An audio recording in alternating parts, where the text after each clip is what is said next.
this video, I'm going to explain you how to use responsive software.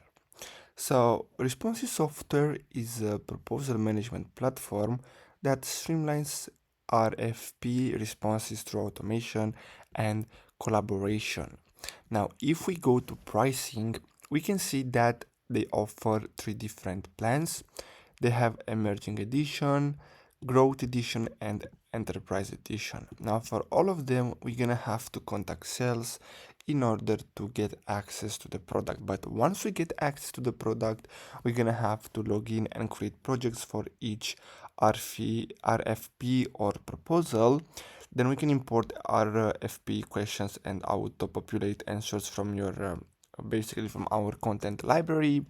Then we can collaborate with team members via comments, assignments, and notifications, and export completed proposals in multiple formats for submissions. So basically that's all for today's video, guys. Thanks for watching.